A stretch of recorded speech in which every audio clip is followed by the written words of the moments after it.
Hello everyone, Pavan here. I am back with another episode of Gardening on Nandanapnam. Today I am bringing to you all the journey of Thotakura as it's known in my native language, also known as Amaranth or Chinese spinach.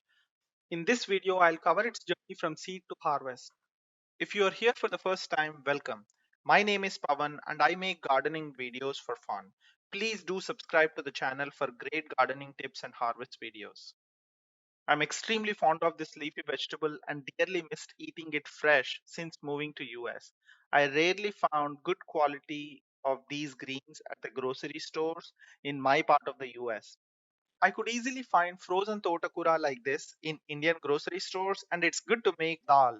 However, I could not use that to make a few other dishes I like. So I've always wanted to grow totakura in my garden and I once tried growing them from store-bought totakura stems. The reality of store-bought green leafy veggies, especially in the US, is that they are most likely harvested a few weeks before they reach us and are refrigerated throughout this time. So do not beat yourself up if you try planting them and they do not survive, as it's always a hit or miss. Okay, so you're brave enough to face the consequences and are ready to grow Totakura at your home from stems, right? Okay, then follow along with me. I shall share a few tips in this video to improve your chances of success. 1. Totakura is a tropical plant and thrives in hot condition. So plant them when your temperatures are high, whenever that happens to be for your region. For Seattleites, I recommend to plant in mid to late June. Planting anytime sooner won't help as the plant won't survive in those colder conditions. 2. Do not allow any slugs around your plant. The slugs love to party on the juicy stems and suck the life out of the plant. So if you spot them, pick them immediately. 3. Pick all the grown leaf from the stems once you buy it from the store, but leave any tiny sprouts, especially around the nodes of the stem. And now make a 45-degree angled cut at the bottom half of the stem. Cut off the bottom 3 to 4 inches of the stem. It's very likely that this part of the stem is dead by now since it was harvested. 4. Immediately transfer these stems into a jar of water and leave them in there for about 3 to 4 days before planting them in the pot. 5. Pick a reasonably sunny spot in your garden to plant them so they get ample sunlight throughout the day. Here is how the stems in my garden turned out about 2 weeks after I planted them. So you can see that those tiny sprouts that I allowed, they started growing back. They've looked green and they've stayed that way for more than I'd say a month. That's all the leaf I got them to grow. And then eventually they started drying up and they could not survive. The lesson I've learned is I've planted them too soon. Hence why I'm suggesting, especially for the folks in Seattle, to not plant them before June. And next year I'll try it out. Now let's get to learn how to grow Totokura from seed and where do you buy the seed, how do you plant them, and all the 9 yards. Here are the seeds of Totokura. I found the black ones, but you could also find white seeds. You could use either of them, and they both would produce the same nutritious green veggies.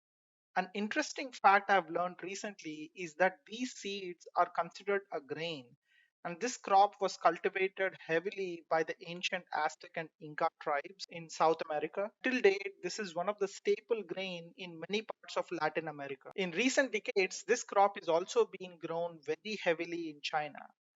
All that history aside, my personal experience growing up in India, this is a perennial and stubborn weed which was very hard to get rid of. No matter how many times you harvest it and how heavily you harvest it throughout the spring and summer, it would come back up the next year and does it year after year. Let's get going and plant these seeds. As you can see, I am using both these pots to plant Totakura. I've actually sowed many seeds back in early April when I planted the stems, but only a couple of them finally started sprouting in June. I was so relieved when I saw that. Now I would like to plant more of these seeds in both these pots and plant them 2 to 3 inches apart from each other to allow them enough space to grow well.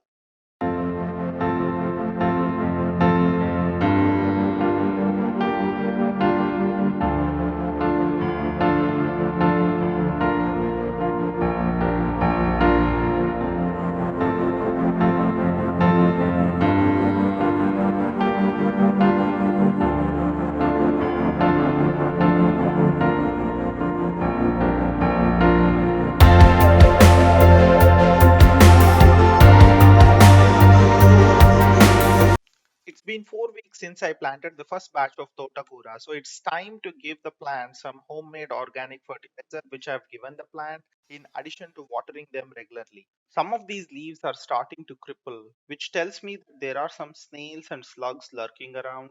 So I've examined the space around the pots, especially between and under the pots, which are usually the hideout spots for these pests, and picked any of those which I could spot and toss them into the yard waste bin. I've also sprayed the homemade organic pesticides on these plants and covered all the leaves to the extent I could. I'll leave a link to the organic pesticide here so you all can make it at your home and use them on your greens or any veggies that you're growing in your garden. I recommend applying this organic pesticide on your plants every 2 to 3 weeks, especially if you're growing green leafy vegetables. They grow thick and bushy, which makes it very easy for the pest to hide within them.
8 weeks after sowing the seeds, the plants are ready for the first harvest.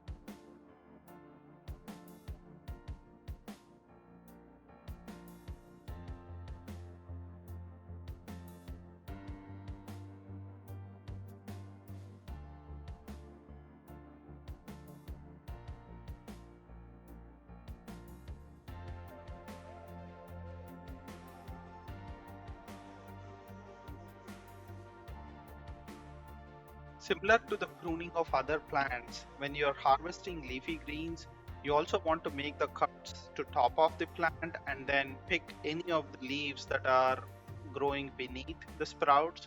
That allows the sprouts to grow back into their own stems. So that's what I'm doing even in this case.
It's been more than a decade that I've seen such fresh homegrown Thotakura. Here is our first harvest of Thotakura. It has taken about 8 weeks since I've planted the seeds. After the first harvest, I've given them another round of organic fertilizer, and in about 4 weeks, let's see how they turned out for the second harvest.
And oh, by the way, where did I find the seed for this plant in the US? I've searched many stores and nurseries without luck and then turned to Amazon. And I shall leave a link in the description for the seeds that I have used, which I've purchased from Amazon. As I said earlier in this video, I've recently discovered that amaranth grain is a staple in many parts of Latin America. With up to 16% protein by weight and having 3 times more vitamin C, 10 times more carotene, and 15 times more iron, and a whopping 40 times more calcium compared to tomatoes, turns out amaranth grain is an extremely rich source of nutrition. I will also leave a link in the description to the amaranth grain, which I've recently purchased, and I'll use them to sow the next batch of seeds. And I'll also explore recipes to make with this grain.